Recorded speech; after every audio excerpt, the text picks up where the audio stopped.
So স্ক্রিনে থাকবার জন্য অনেক সময় অনেক কাজ করেছি আগে, সেটা জাজ মাল্টিমিডিয়ার সাথে গ্যাঞ্জামের পরে অন রিকোয়েস্ট অনেক কাজ করেছি, এখনো করি মাঝে মাঝে, কিন্তু ভালো লাগার কিছু কাজ তো করতে হয়। Thank you. তাহলে গ্যাঞ্জামটা কেন লেগেছিল বলো? টাকা পয়সা বেশি চাইছিলা?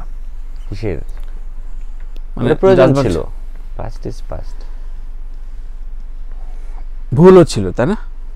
ভুল তো ছিলই না, আমার কোনো বিরোধ ছিল না। ইনফ্যাক্ট আমি কোনো ঘোষণা দিইনি যে আমি জাজের ছবি করব না। আমি প্রতিবার কাজের দ্বারায় টিকে থাকার বছর হবে 2024 এবং 25। এই 24-25 যদি কাজ করে আমরা টিকে যাই, পরবর্তী দিনগুলোতে মানুষের প্রত্যাশা আরো বাড়বে এবং আজীবন ওই কাজটাই করতে হবে। এরটা মেরে ওরটাকে ধরে ওর পেছনে বলে আমি পারি না আর কি, এটা আমার অভ্যাসে নাই। তো যেহেতু অভ্যাসে নাই, আমি কি বলবো।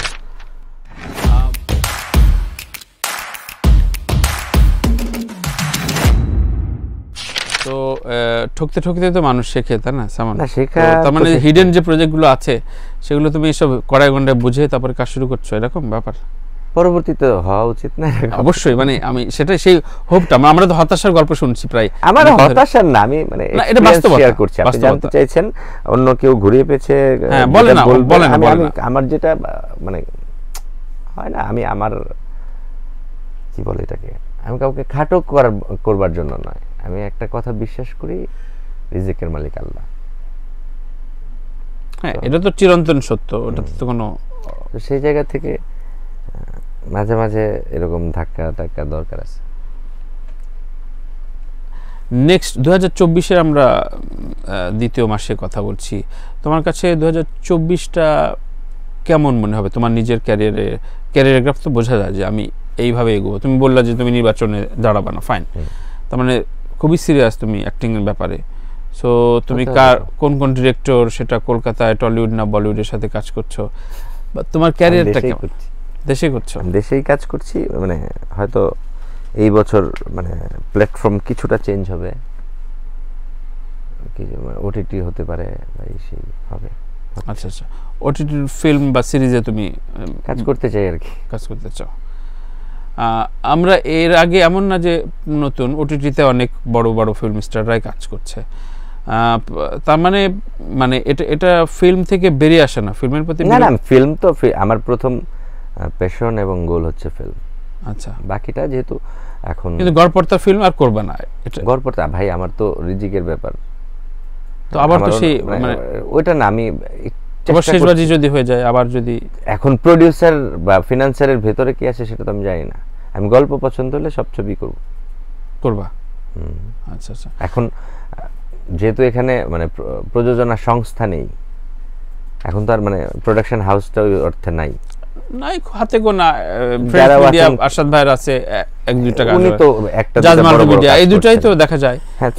আমাদের তো বাইরেই কাজ করতে হবে না, সো বাইরে নতুন যারা আসেন ওনাদের সঙ্গে আমরা কাজ করি, সেই জায়গা থেকে চেষ্টা করব যেন আগে একটা হয় যে আমি বাজেটটা অন্তত রিলিজের সময় একটা রাখতে হবে।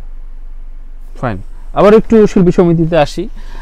আর কোন ইস্যু নেই। নিপুণের সাথে আসলে তোমার মূল দ্বন্দ্বটা কি? কোনো দ্বন্দ্ব নেই আমার সঙ্গে, আপা খুব ভালো মানুষ, আমাকে খুবই, নিপুণের ডান হাত বলে প্রচারিত ছিল, সাইমন নিপুণের কারোর হাত নেই, ডান হাত আমার আল্লাহর মধ্যে, আমি কারোর হাত নেই না, মানে খুব সহায়ক, যথেষ্ট সহায়ক অর্থে আমি বলছি, মানে আমার সঙ্গে পারিবারিক একটা সম্পর্ক, গার্ডিয়ানও বলতে পারেন হয়তো। তো সেই নিপুণকে তুমি ছেড়ে দিলে কেন? না, আমি নিপুণ আপার সাথে আমার কোনো গ্যাপ হয়নি। সমিতি তো ডেফিনেটলি একজনের না, সমিতি অবশ্যই সেক্রেটারি সভাপতির একটা বড় ভূমিকা, আমি চলে এসেছি। তো আমি এটা সাথে নিপুণ আপার সাথে আমার কোনো গ্যাপ নেই। নিপুণ আপা বা কাঞ্চন ভাই তোমার কথার গুরুত্ব দেয়নি বলেই তো তুমি চলে আসছো, তাই না? হয় না যে আমি আমার যেটা ছিল যে আমি বললাম না আগে থেকে, এক বছর আগে থেকেই আপনি যে স্ট্যাটাস দিলেন, যে কারণে ওই গুরুত্বটা তুমি তো এই দুজনের কাছ থেকেই গুরুত্বহীন হয়েছে বলেই তো ছেড়ে আসছো, তাই না? ওটা না, এটা তো ওনারা দুইজন শুধুই করেন বিষয়টা এরকম। তো সভাপতি সেক্রেটারি ফ্যাক্টর না একটা কমিটির, ওনাদের সহযোগিতাটা আমি হয়তো পাইনি বা ওনারা বুঝতে পারেননি যে এটা, কারণ ওনারা তো ব্যস্ত থাকেন। তো তাদের সম্পর্কে তুমি প্রতিবাদের জায়গায় তাদের সম্পর্কে কথা বলতে ভয় পাচ্ছ? কোনো প্রতিবাদের নাই, প্রতিবাদ নাই। আমার যেটা ওই বিষয়ে বলার ছিল আমি চিঠিতে লিখে দিয়েছি, চিঠিটা নিশ্চয়ই আপনার কাছে আছে। হ্যাঁ, আমরা সবাই পেয়েছি ড্রাফটটা অলমোস্ট, কাছাকাছি। সুতরাং তার মানে দ্বন্দ্ব দূরত্ব তৈরি হয়নি, আবার তুমি প্রতিবাদও করছো। প্রতিবাদের ভাষাটা তো আপনি পড়েছেন, আমার অতটুকুই কথা বলা, কারোর সঙ্গে আমার মানে গ্যাপ কেন হবে এখানে, কেউ কারোর না তো।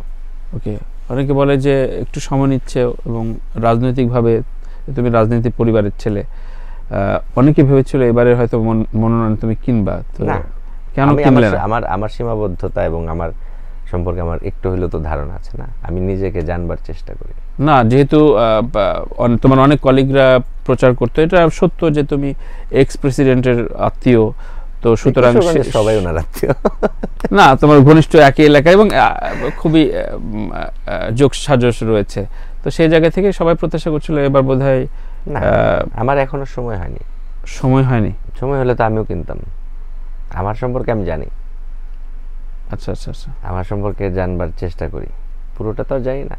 মানে হয় না যে আমি অন্যের সমালোচনার চেয়ে নিজের সমালোচনা করতে পছন্দ করি। আমার সঙ্গে আমি কথা বলি, সময় পেলেই বলি, এবং এটা মনে হয় যে সবার বলা উচিত। কারণ হয় না যে এখন আমি কি বলবো, এখানে অনেকের মৃত্যুতে অনেকেই হাসছেন, বলছেন আলহামদুলিল্লাহ, কিন্তু আমাকেও তো সেই পথেই হাঁটতে হবে, আমাকেও মারা যেতে হবে। সো এই মানে দুর্ভিক্ষের জামানায় আমি কি বলবো, হয় না যে মানে এই জন্য আমি আমাকে জানবার চেষ্টা করছি আরো বেশি বেশি। একজনের অ্যাক্সিডেন্টের খবরে আমার তাকে পছন্দ নাই হইতে পারে, আমি কেন সেখানে হারিয়ে দিব?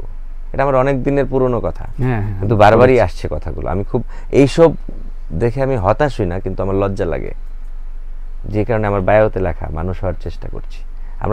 আমাদের 4 হাত পা আছে, 2টো কান আছে, মানে একটা মানুষের শরীরে যা যা থাকার আলহামদুলিল্লাহ আমাদের শরীরে আছে, কিন্তু আসলে কি আদৌ আমরা মানুষ?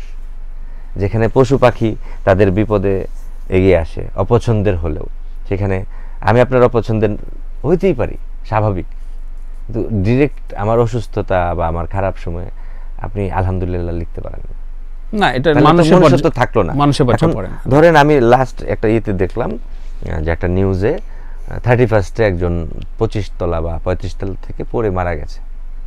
বিশ্বাস করেন তানভীর ভাই, 10,000 কমেন্ট, 10,000 কমেন্টের মধ্যে 10,000 কমেন্ট হচ্ছে আলহামদুলিল্লাহ। এটাকে কি বলবেন আপনি? তো এই যুগে তো মানে আমার মতো মানুষ ডেফিনেটলি বেমানান আমি মনে করি, কিন্তু একজনকে দুজনকে তো বলতে হবে। যে আপনি বলছেন যে অকপটে কথা বলি, এটা এখন কাজ না হোক, অন্তত মানে পৃথিবীতে কেউই চিরস্থায়ী নয়। আমি যখন থাকবো না তখন হয়তো আপনি বলবেন বা আরেকজন বলবে বা পরের জেনারেশন বলবে যে না সাইমন তো বলতো। এটা হয়তো হয় না যে তুমি সমাজের সেই হিরোটা হতে চাও আর কি। আমি সমাজের হিরো হতে চাই না, আমি মানুষটা হওয়ার চেষ্টা করি। ওই তো ওইটাই, মানে সমাজে একটা ভালো মানুষকেই তো হিরো বলে। হিরো তো মানে এখানে হিরোইটিক কোনো ব্যাপার আমি দেখি না। এটা আমার নিজের মনুষ্যত্বের তাগিদে আমি এইভাবে চিন্তা করি। হ্যাঁ, যে এরটা মেরে ওরটাকে ধরে ওর পেছনে বলে আমি পারি না আর কি। এটা আমার অভ্যাসে নাই। তো যেহেতু অভ্যাসে নাই, আমি কি বলবো, 2023-এর চাইতে কি 2024 যারা স্ট্রাগলার হিরো তাদের জন্য বড় সংকটের বছর কিনা, নাকি সম্ভাবনার বছর?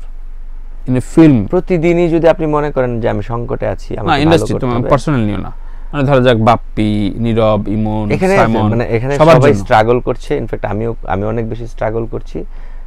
কাজের দ্বারায় টিকে থাকার বছর হবে 2024 এবং 25।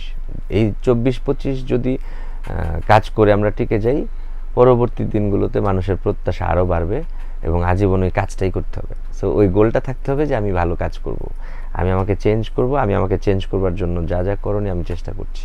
আর সেটা ডেফিনেটলি অবশ্যই অভিনয় এবং স্ক্রিপ্ট, ডিরেক্টর বেছে যখন আমরা ভালো কাজ দর্শকদেরকে দিতে পারবো, আসবে। এবং তুমি আশাবাদী, তোমার ক্যারিয়ারের ব্যাপারে আশাবাদী? আমি আশাবাদী, নাহলে তো আমি এখানে থাকতাম না, অন্য কোনো সেক্টরে যেতাম। শেষ একটা প্রশ্ন রেখে, অভিনয় করতাম হয়তো সেক্টর চেঞ্জ হতো। ন্যাশনাল পাওয়ার পর সাইমনের হাতের কাজ কমে গেছে, এরকম একটা ব্যাপার আছে, ব্যাপারটা কি সত্য? না, মনে হয় আলহামদুলিল্লাহ অনেক কাজ। আমার এখনো প্রায় 8টা সিনেমা সেন্সর হয়ে আছে। 8টা সিনেমা সেন্সর হয়ে আছে, রিলিজ হবে। এগুলো কি সবই যে ইন এভারেজ ওয়ে যেটা না, এর আক্ষেপ মধ্যে রয়েছে? তো ভালো সিনেমা আছে, ভালো সিনেমা ভালো রয়েছে। সিনেমা আছে। সো স্ক্রিনে থাকবার জন্য অনেক সময় অনেক কাজ করেছি আগে, সেটা জাজ মাল্টিমিডিয়ার সাথে গ্যাঞ্জামের পর, পরে অন রিকোয়েস্ট অনেক কাজ করেছি, এখনো করি মাঝে মাঝে, কিন্তু ভালো লাগার কিছু কাজ তো করতে হয়। Thank you. তাহলে এই গ্যাঞ্জামটা কেন লেগেছিল বলো? টাকা পয়সা বেশি চাইছিলা? কিসের মানে ওটা প্রয়োজন জাজমাল- ছিল, পাস্ট ইজ পাস্ট। ভুলও ছিল, তাই না?